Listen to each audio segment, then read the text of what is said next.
开始来关心前海基会董事长郑文灿，洪指控讲伊咧做桃园市长的任内涉嫌收乌西500万，洪依照违反贪污罪，洪收押关47天了后，通会检方昨昏改起诉，要求法官判重刑，求判刑12年。通会法院伫今仔日翻点过半暝1点外，裁定郑文灿以2800万交保。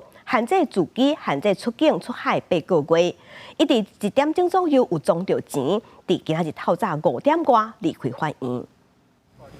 规人加正散，无啥精神，拢无讲话。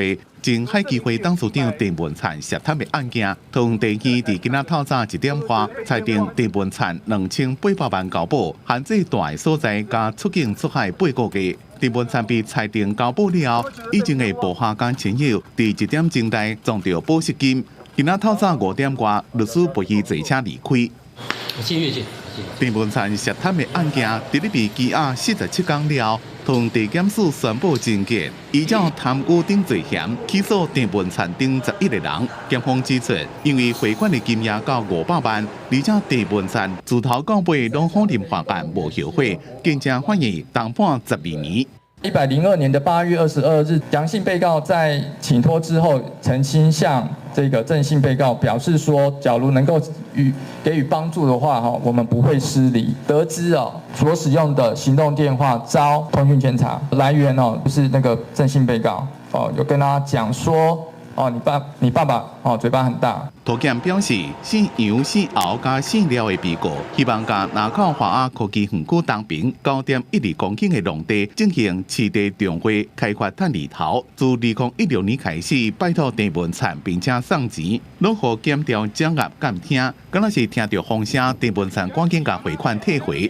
因若检调几多遍申请搜查郑文灿的客家，拢被驳回，一直到羁押了后才摕到搜票。伫房间暗柜内面发现2个保冷袋啊，内面有现金678万5千块，以财产来源不明罪侦办。郑姓被告的台北市的某居所扣得不明的大额的资金，达到678万5千元。施姓助理的家中扣得87万9590元。自办从化的利益，在检调的起诉书里面写得很清楚，如果达成的话，它的金额高达24亿。难道郑文灿只收受了500万？这都是检调后续必须要调查清楚。希望社会大众给予法官时间空间，让很多的证据摊开来，在法庭上做一个攻防及调查。国民党指出，图检依法起诉郑文灿是换来证据，希望司法公正审判，莫受政治因素的干扰，严听不法。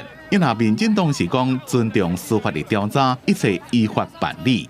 记者综合报道。